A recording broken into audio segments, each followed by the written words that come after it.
O livro é 1 Pedro, o capítulo é o 2 e os versos do 1 ao 3. Os que acharam, digam amém. Assim diz a palavra do Todo-Poderoso.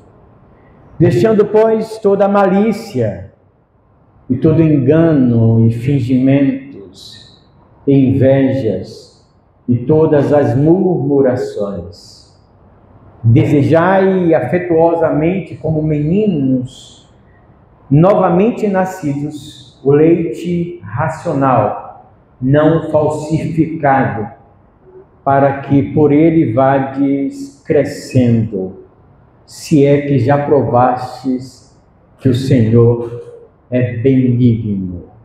Poderoso Deus, a honra, a glória sejam dadas a Ti.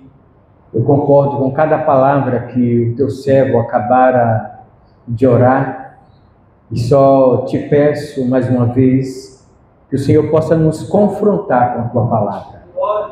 O Senhor possa confrontar os nossos corações, para que nós possamos nos adequar, Pai amado, à Tua vontade, ao Teu querer.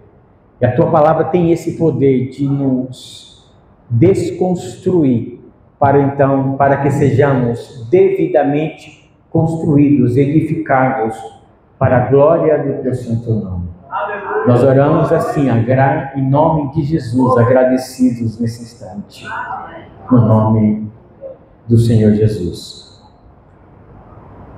Enquanto estudava esse texto ao longo dessa semana, me veio à mente uma pequena história que eu li há muito tempo, em um fazendeiro. Então, estava cuidando das galinhas e ele achou um ovo diferente. E ele pegou aquele ovo e colocou em uma galinha que estava chocando, e passado o tempo nasceu aquela ave, se tratava de uma águia. Aquela águia foi criada com as galinhas, ela ciscava como as galinhas, ela andava com as galinhas, se comportava como as próprias galinhas, até que um dia ela vê algumas águias que estavam sobrevoando naquela área, e ela desejou então voar como aquela águia. E ela então alça voo e ela começa a ganhar os céus e percebe o quanto era diferente viver no céu, quanto era diferente voar como a águia. Ela descobriu a sua verdadeira identidade. Obviamente, nós estamos falando disso, e por que eu lembrei dessa história ao ler esse texto, é que, na verdade, muitos de nós, muitos cristãos, vivem da mesma forma, vivem e não cumprem aquilo que foram chamados, não vivem a nova vida para que foram chamados, transformados, salvos em Cristo Jesus. Não vivem a nova vida em Cristo, mas vivem, insistem em viver a velha natureza, insiste a viver como sempre viveram, insiste a viver e se comportar não como cidadãos dos céus, mas como cidadãos da terra. Praticam as mesmas coisas, as velhas coisas, estão vestidos das velhas roupas sujas, manchadas pelo pecado, e estão acostumados a viver assim, quando na verdade foram salvos para viver a vida do céu, para viver uma vida diferente, para viver uma vida verdadeiramente cristã. Aliás, é exatamente sobre isso que o apóstolo Pedro está falando, sobre o que quais as implicações de uma verdadeira vida cristã. E vida cristã é comportamento do dia a dia. Obviamente, esse texto nos traz a mente, nos traz então esse princípio do que é a verdadeira vida cristã.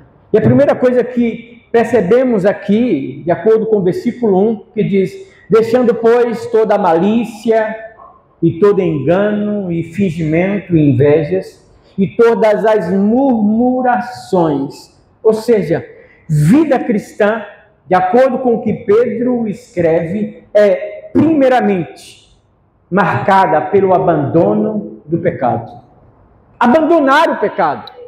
Eu nasci de novo, e ele vai falar assim, olha, deixem essas coisas, deixem essas práticas e desejem ardentemente o puro leite racional, como recém-nascidos ou como nascidos de novo. Ele usa esse termo mesmo, não mais do que recém-nascidos, mas nascidos de novo. Vocês devem se alimentar e vocês devem ter uma vida prática agora diferente da que vocês viviam antes. Ou seja, a vida cristã existe uma ruptura, um rompimento com a velha maneira de viver e de agir. O apóstolo Paulo vai falar isso diversas vezes, que antes, o apóstolo Pedro repete, parece quase as mesmas palavras do apóstolo Paulo, que diz que antes nós vivíamos dissolutamente, nós vivíamos de acordo com os nossos costumes, com os costumes em que nós nascemos, e nós antes nem mesmo era povo, mas agora nós somos povo de Deus, nós somos cidadãos da família de Deus, e o nosso comportamento deve condizer com o nosso status agora. Antes éramos inimigos de Deus por causa dos nossos pecados, mas agora nós somos filhos de Deus, e devemos nos comportar como verdadeiros imitadores de Deus, como pais, como Pai. Ou seja, deixando, pois, toda malícia, todo engano, todo fingimento, invejas e todas as murmurações. E aqui o apóstolo usa o verbo deixar, que tem o sentido literal de... traz essa ideia literal de despir-se, de tirar, abandonar, tirar as velhas roupas sujas, as velhas roupas, e chama então ao arrependimento. O verbo deixar aqui quer dizer despir-se da velha natureza, dos velhos costumes, daquilo que fazia. O apóstolo Paulo, como eu dizia, vai falar bem assim, olha, aquele que roubava não rouba mais, aquele que mentia não mente mais, aquele que vivia de uma maneira dissoluta, agora o seu status é outro, você não é mais inimigo de Deus, você não vive mais sob o domínio do pecado, não, você agora é filho de Deus, filhos de Cristo, você é imitadores de Deus como filhos amados. É interessante isso, porque ele nos chama deixando, pois, toda malícia e todo engano. Quando não há arrependimento, ou sem arrependimento, não há crescimento espiritual. Sem mudança de vida, não há de forma alguma um crescimento. O crescimento só existe onde há arrependimento. E arrependimento é deixar, é abrir mão daquilo que nós praticávamos. E a pergunta talvez nesse primeiro ponto aqui seja: que roupas nós estamos precisando nos despir? Que costumes, que atitudes nós precisamos estar tirando, deixando de lado, porque isso não nos pertence mais. Toda vez que eu falo isso, eu me lembro de um personagem da TV, doutora Lostra, que é uma nutricionista que vai falar, e ela come demais, e ela então vai aconselhar, os seus pacientes a ter uma mudança de vida alimentar. E as pessoas falam, eu não posso comer, não, você não pode comer mais isso. Mas eu não posso, não, isso você não pode. Deixa disso, isso não te pertence mais. E ela gritava, isso não te pertence mais. A gente vai olhar para a vida cristã e a gente vai ter costumes, a gente vai ter pensamentos, a gente vai ter atitudes que vão vir para nos fazer, nos comportar daquela forma. A gente vai ter situações em que nós talvez sejamos acostumados nossa vida toda, mas agora nós temos um novo status, e esse comportamento, essa atitude, esse pensamento, essa ação não pertence mais a nós, porque agora nós somos filhos de Deus. Então nós temos que nos despir desta velha natureza, deixando, pois, e ele vai usar algumas coisas aqui, tudo que atrapalha o nosso relacionamento, primeiramente com Deus, mas também uns com os outros. Deixando, pois, esses sentimentos medíocres, deixando, pois, toda a malícia, deixando, pois, todo o engano, deixando, pois, todo o fingimento, deixando, pois, toda a inveja e todas as murmurações. Hoje a irmã Helenice, depois que eu estava conversando, que foi lá fazer consulta lá com nossa irmã Elma. Graças a Deus, Deus está operando, Deus está ouvindo a oração da igreja.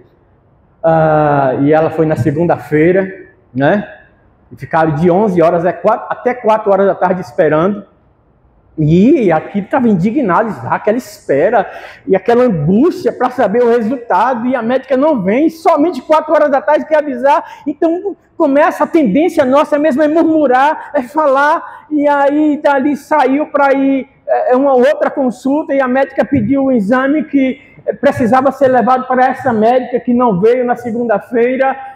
E quando veio o resultado, e quando viu tudo acontecendo, viu que Deus está no controle de todas as coisas. Então a murmuração não nos cabe.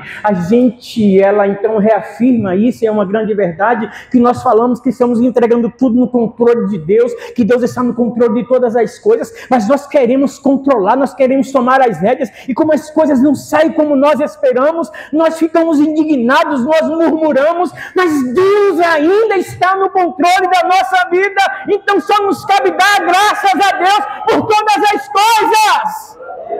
Murmuração não pertence mais a você, isto não mais combina com você, isso não combina mais com o seu caráter, isso não combina mais com o seu status. Você antes era inimigo de Deus e você fazia o que você queria, mas agora não, você é um filho obediente.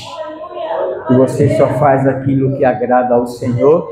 E o apóstolo vai dizer lá no final: se é que você já provou a bondade de Deus. O salmista diz sobre isso, diz: olha, provai e vede que o Senhor é bom. Deleita-te também no Senhor, e Ele satisfará o que deseja o teu coração. Tenha prazer em agradar a Deus, tenha prazer em se vestir de Cristo, tenha prazer em se comportar como filho amado, que imita o Pai em todas as coisas. Tenha prazer. Tenha prazer. O pai, vocês não já observaram isso, o pai, quando ele é um pai presente, quando é um pai que de fato nutre os seus filhos com amor, com ternura, que educa, que tem os seus filhos perto de si, que é muito mais presente do que dá presente. Seja qualquer que for a profissão que esse pai exercer, se perguntar ao filho para ele: o que é que você quer ser quando crescer? Se o pai for gari, ele quer ser gari. Se o pai for mecânico, ele quer ser mecânico. Se o pai for tocador de violão, ele está lá, né, com os instrumentos, né, Wender? Ele está lá na bateria. Se o pai for empresário, ele quer ser um empresário. Se o pai for um policial, o sonho dele é ser um policial. Então, o que o apóstolo vai dizer: sede, pois, imitadores de Deus, como filhos amados. Então, deixem, pois, toda a maledicência, toda a malícia, todo engano e fingimento, né? Porque a vida cristã consiste em abandono de pecado. Aliás, avivamento verdadeiro consiste nisso, uma vida de abandono de pecado. Nós estamos sujeitos, mas a cada dia que nós somos tentados, como diz Tales, todo dia o pecado vem e me chama, mas eu faço o quê? mas eu escolho Deus. Eu escolho ser amigo de Deus. Eu escolho Cristo todo dia. Já morri para o mundo. E agora eu escolho Deus. É a vontade de Deus, é o querer de Deus, e não como eu quero. Vida cristã consiste em uma vida de abandono de pecado, mas também a vida cristã é sustentada pela fome da palavra de Deus. Olha o que diz o versículo de número 2. Desejai afetuosamente, como meninos novamente nascidos, o leite racional, não falsificado, para que vocês possam ir crescendo, para que vocês possam ir crescendo. Olha só a analogia que Pedro faz aqui, de uma criança novamente, ele não fala recém-nascido, o termo original é novamente nascido, e nós nascemos de novo. E o que é que a criança nascida recentemente precisa? Do leite mais puro, do leite mais nutritivo. E à medida que essa criança vai sendo amamentada, ela vai crescendo, desenvolvendo naturalmente. O que nós aprendemos aqui é que vida cristã consiste em desejo de se alimentar das Escrituras, da palavra de Deus. Vida cristã consiste em, e ele diz, olha, desejai afetuosamente. De novo, a figura de uma criança sendo amamentada no peito da mãe. É um momento de conexão, de afeto, de amor, né? Da mãe e o filho. Essa conexão que a mãe, de certa forma, perdeu quando deu à luz àquela criança. A criança estava no seu ventre e ela sai. Mas o momento da amamentação é um momento de maior conexão da mãe com o filho e do filho com a mãe. O que Jesus está dizendo é que nós devemos deixar aquilo que domina o nosso coração, o pecado, que querem nos levar a uma vida de fracasso, de derrota. Todos os pecados que nos aprisionam, deixem tudo isto e desejem ardentemente o puro leite espiritual, o verdadeiro leite, para que vocês possam ser nutridos, bem nutridos, e vocês possam crescer a cada dia com saúde. Olha, irmãos, nós devemos desejar ardentemente a palavra de Deus. Quanto mais nos alimentamos da palavra, mais com saúde nós crescemos e mais nós conhecemos a Deus. Nós vivemos tempos em que as pessoas estão fazendo uma dieta de totalmente desnutridos, de obesidade espiritual, né? E o Senhor nos chama para que tenhamos o puro leite, a palavra de Deus, porque ela nos causa saúde. Outra coisa que eu não compreendo é nesses tempos tão difíceis, as pessoas estão deixando de vir à casa do pão para se alimentar, e para que, através desse alimento, isso aqui que está sendo feito durante todo este culto, desde o início, isso é nutrição espiritual, isso nos nutre, isso nos fortalece, isso nos faz crescer com saúde. Cada canção que cantamos, cada rosto que nós contemplamos aqui pela comunhão, isso é alimento para a nossa alma. Cada palavra que ouvimos, cada testemunho que ouvimos, isso traz nutrição à nossa alma, e a gente vai crescendo, desenvolvendo. Então eu não consigo entender alguém que não sente fome da palavra de Deus, que fica dias e mais dias sem a comunhão da casa do Senhor, que não vem à casa do pão. Eu não sei vocês, de manhã geralmente a gente, e aqui em Minas então, aquele queijinho, né, fresco, né, o pãozinho quente, né, de manhã você tomar aquele café, né, tomar o café, e chega meio-dia também, o corpo por si, o corpo saudável por si, vai desejar aquela boa alimentação, né? Aquela boa alimentação, aquele bom almoço, e a gente então vai trabalhar, a gente vai desenvolvendo e de repente quando chega a noite de novo o corpo manifesta a fome. Se você está com saúde, porque alguém que está doente ele não deseja nem comer, né? Eu estava gripado esses dias, eu estava gripado porque a gripe muito forte, não tinha apetite nenhum. Então alguém que está doente ele não deseja comer. Se você não está desejando comer, se alimentar da palavra de Deus, da comunhão dos irmãos, você precisa ir ao médico espiritual, ao doutor Jesus. Você precisa de saúde espiritual, porque quem está com saúde espiritual, quanto mais come, mais quer comer. Quanto mais quem está com a saúde, uma boa saúde, o organismo naturalmente no horário certo. A gente trabalhava na roça e meu pai falava às vezes 10 horas da manhã, depois de trabalhar bastante, desde 6 horas da manhã, trabalhando na roça de cacau, e meu pai falava assim, meio-dia. Não, pai, é 10 horas ainda. Não, fala isso pro meu estômago, fala isso pro meu organismo. Meu organismo está dizendo que é meio-dia, está na hora de comer. Está na hora de comer. Então, naturalmente, quando a gente está com saúde espiritual, a gente deseja uma boa alimentação, uma nutrição maravilhosa, a gente deseja se alimentar bem, para que a gente tenha saúde, o nosso corpo trabalhe bem, o nosso organismo trabalhe bem, e o próprio organismo vai manifestar esse desejo, e o que o apóstolo Pedro está dizendo é que desejai o puro leite, desejai a palavra de Deus. Aqueles que de fato vivem uma vida cristã verdadeira, ele tem fome, ele tem sede pela palavra de Deus, assim como o bebê depende desse alimento, o cristão depende da palavra de Deus. Pedro fala do desejo ardente pela palavra de Deus, desse anseio contínuo pela palavra de Deus. O alimento aqui não é uma opção. O alimento aqui, ou sem esse alimento, o que nós temos é fraqueza, debilidade.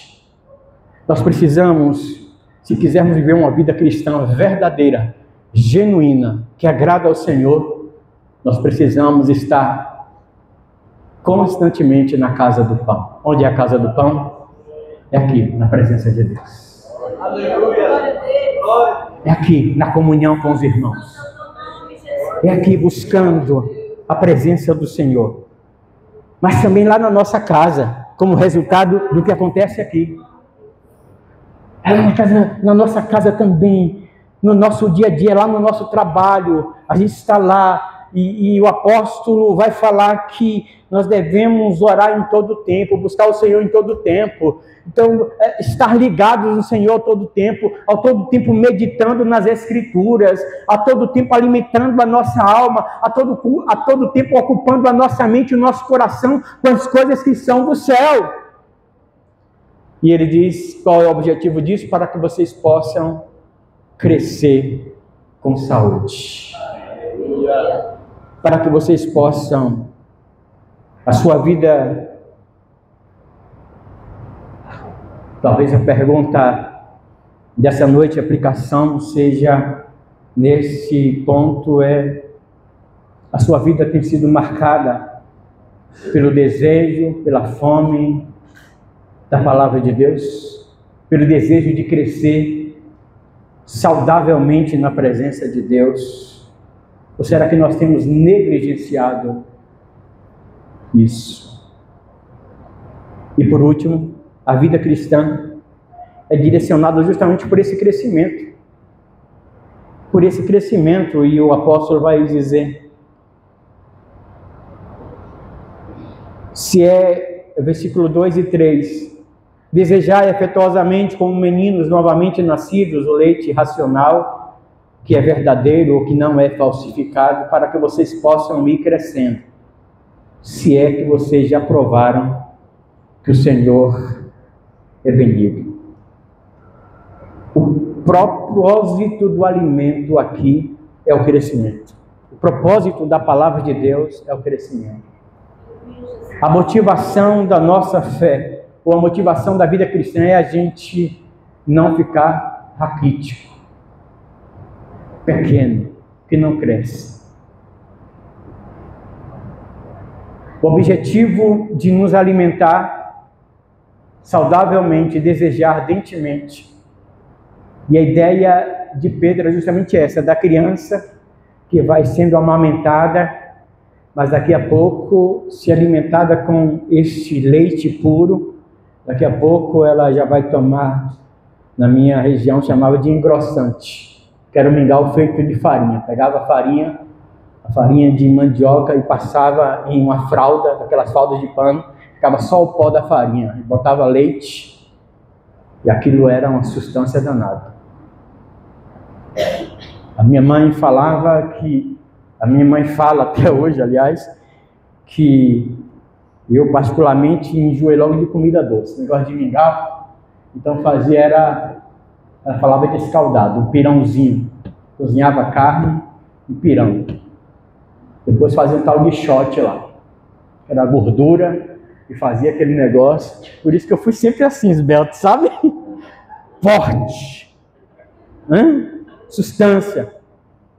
Sopa lá em casa, pegava aquelas canelas de boi, fazia aquela panelona e cortava aqueles ossos, aquele tutano. A gente batia, caía aquele tutano. A briga era feia lá em casa para tomar sopa. Sempre, eu acho que foi exagero demais, né? Acho que eu passei da conta. Isso também não pode, não. Mas com relação à palavra de Deus, não.